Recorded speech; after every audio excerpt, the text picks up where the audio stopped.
Sorry, I didn't mean to be making a face. 1, 2, 3, 4.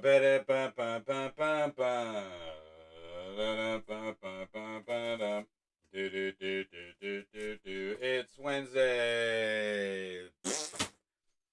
So how about some picks on the D? Ba-da boo doo boo doo.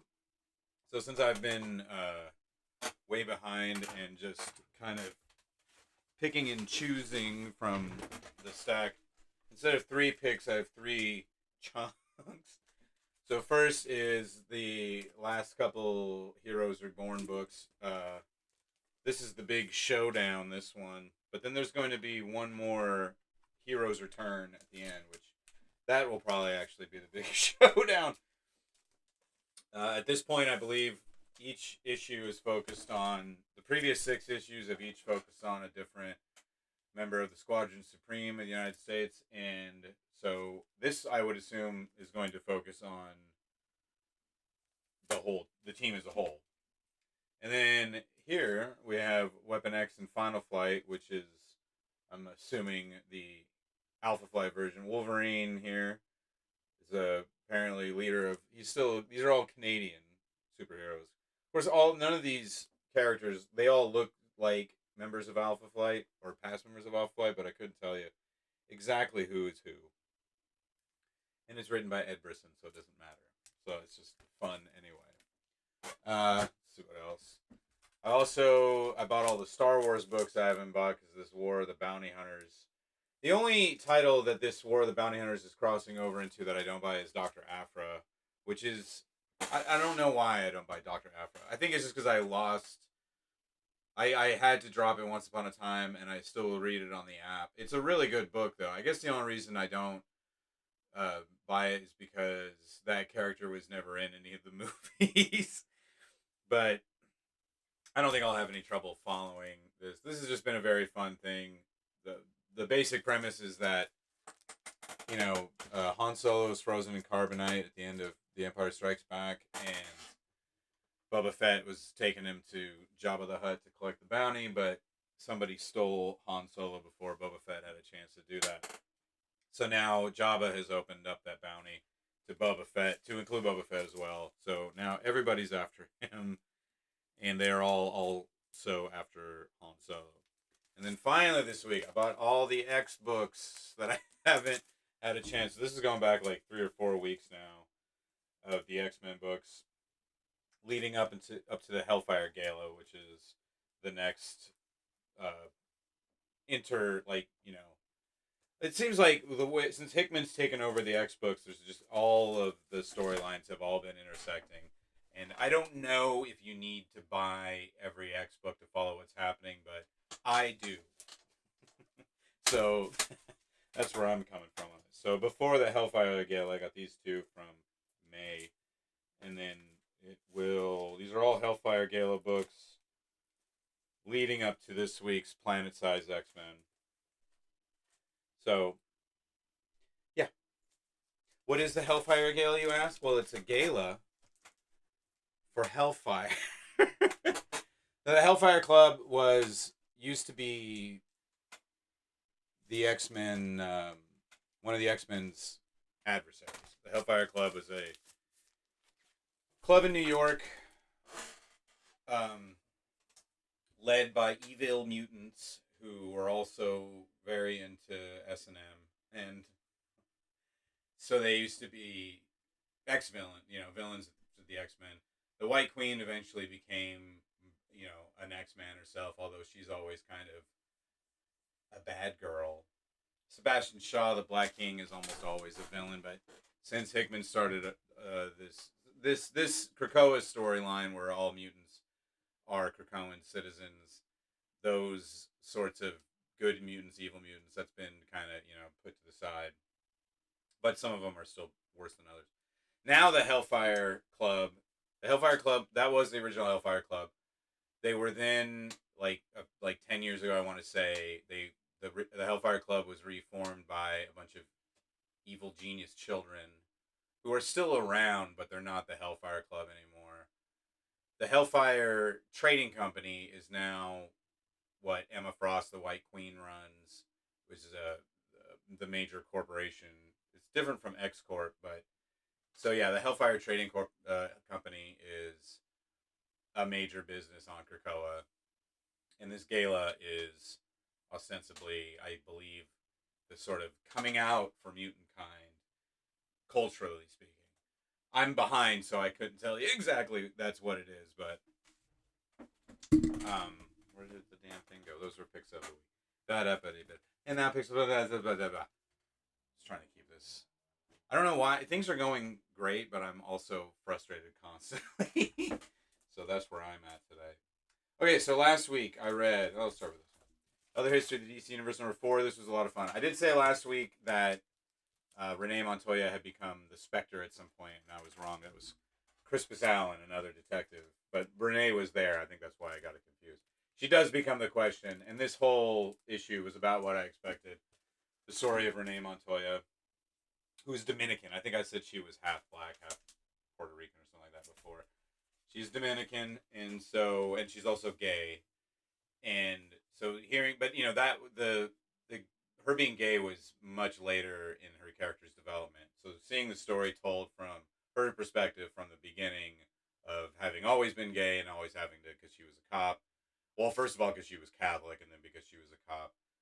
And yeah, it's very good. Ridley has, and this is not a surprise, but that ability to write that tragic cop sort of thing where she can't handle the job, she can't handle her own life, and so she returns to drinking and womanizing and stuff like that. It's very classic cop, except for the fact that it's a lady. But yeah, it's really good stuff. It wasn't, I will say that, because this is an era of DC stuff that I'd read more of, like GCPD and stuff like that. And I had noticed in the other books how Camuncoli and Cucci were very purposefully drawing on the era. So like when they did the Teen Titans story, it just looked like George Perez art. They didn't really do that here, and I guess that era doesn't have like a definitive artist that leaps to mind anyway. But it was still kind of just visually not as engaging as the other books have been, but still very good. I'm very glad I bought it. Also, this week I read 6 Sidekicks of Trigger Keaton. This was very much a lot of fun. So, as I was saying, I think I had this right. Trigger Keaton is an action TV star, kind of half-ass movie star, I believe, too. But a real prick, and just always, his reputation was always that of a real hard ass. And he had, over the course of his career, 6 different sidekicks, who varyingly, some of them love him, some of them hate him. He's been murdered, and so now they're trying to figure out who did it. I don't know. I looked up at Kyle Starks too, and I had read some other stuff by him, but now I can't remember what. And same with the artist. I looked up the artist, and I couldn't remember where I'd seen Chris Schweitzer before too. But this is really good stuff. This is a murder mystery that takes place in the entertainment industry, which is an industry I'm rather fond of, despite my best interests. Also, the tape broke, so I'm just going to fix that right now. And then finally,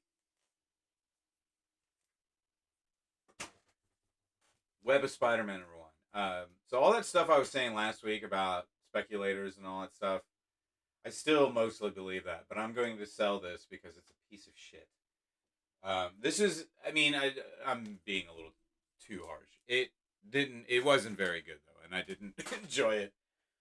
And it's very clearly aimed at children, which is not a thing. I don't generally buy the kids' books, not because they're bad, but because I'm a big boy. But the thing about kids' material is that if it's well done, it's well done. But if it's really just written for kids, that's not good. So yeah, it's very. The reason it was such a big whoop is because the kid who helps out Iron Man in Iron Man 3 was not a comic book character. This is the first time that kid's shown up in the comics. And yeah, it was just so what? Really. I don't want to have to deal with it. And in fact, I even tried to like ask my boss at the comic shop if he wanted it, but he's like, I already got a ton of them, so he doesn't need it anymore. So if I want to flip it, or I can just sit on it, who knows? I'll look into it. If I can get like $100 for it, then yeah, sure. Also, this week I did get to read a bunch of other stuff that was really fun. I just didn't want to make this a 20-minute thing again. But I just this morning, in fact, I finished this miniseries. This is called True Believers. It's this 5-issue miniseries from 2008. It was written by Cary Bates, who's largely a DC guy. He wrote Superboy for a long time, and he worked on the TV show in the 80s. But Paul Gulacy drew this whole series, and Paul Gulacy is an incredible Bronze Age era artist, largely known for his work on The Master of Kung Fu, which is some brilliant stuff. His art in this is really good, and I don't really want to open it and show it all. The thing about this era of comics, from like the late aughts, early teens, especially mid aughts, maybe even, is that by this point in comic book history, a lot of Silver Age and Bronze Age guys were dying out. They were just getting really old, and they weren't really at their. Some of them aren't at their best health, so they couldn't draw as well either. But they still need to work because they came from a time where there was no 401k or any kind of thing like that. I don't know what Paul Gulacy's situation is. I don't know. I hope it's not as dire as all that, because like they got Gene Colan to draw a Dracula that was really, really bad because Gene Colan was on his last legs and he could barely hold a pencil anymore. And you got guys like Neil Adams, who, as far as I know, is in fine health, but his art has gotten, it's not bad, but it really sticks out as kind of it's kind of irrelevant, I guess, at this time. His writing is another thing that really detracts from it, because the last thing I read that he wrote, I think, was a Deadman miniseries, and I love Deadman, and I'm trying to like collect every appearance of Deadman.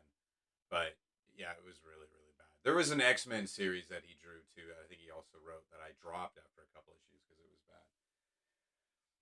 Paul Gulacy he's not, in this series anyway, he's not, his art is as good as it's ever been. It does look a little strange in this digital world, because even though it's still comic books, they still use computers to color everything now. So his art, it feels a little weird that way. But really what stuck out to me, or the absence of which stuck out to me, is that in like Master of Kung Fu, he would draw these really elaborate pages. Like the plotting was always really very creative, and very much felt like it was him calling, and I think most artists back then did that anyway. And then he'd have these big crazy splash pages and stuff. There was never really any Paul Gulacy moments in this series, is what I'm saying. The story's fine. It's about these 4 heroes that are, they essentially are running a whistleblower blog. So they are dedicated to finding out like superhero crime, kind of like The Boys, but way softer. Like in this issue, they get Reed Richards popped for a DUI, or he actually did get popped for a DUI, and they uncovered it. But then they also uncover what actually happened, which wasn't, it was certainly not Reed Richards driving drunk. And so yeah, you have Payback, Vitalis, Headspace, and I can't remember this guy's name.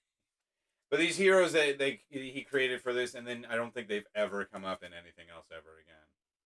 But it would be cool if somebody did bring it back. Also, it had a lot of house ads for the Secret Invasion crossover, which I remember fondly. I guess I don't want to go too long. But there's some other stuff that I've been reading this week that was way better.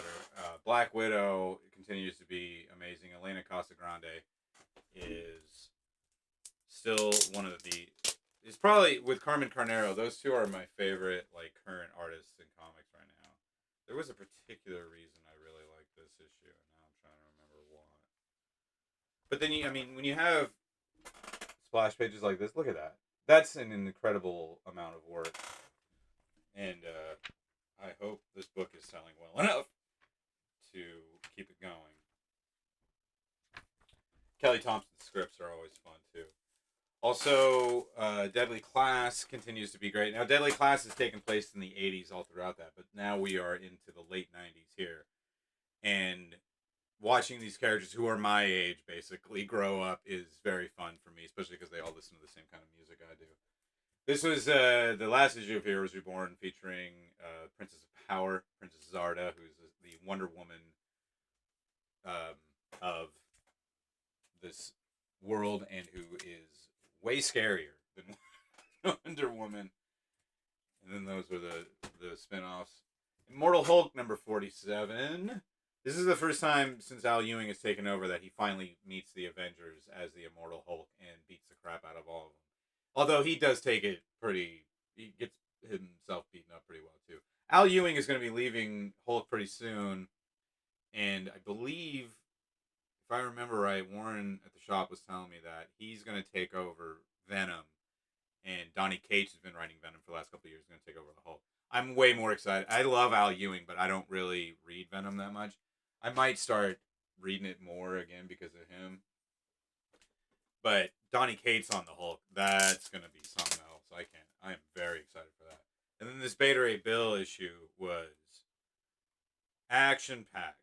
And, yeah, Daniel Warren Johnson is continuing to just destroy it all over the place with this book. I just remember, like, I had read, yeah, there's a big fights in this one, and it's a lot of fun. I had read that Web of Spider-Man, I was all excited about it, and I was all on my high horse about not speculating, and then it sucked. And then I read a bunch of comics that were all like, oh, these are a million times better than that turd, but you know me, I don't like to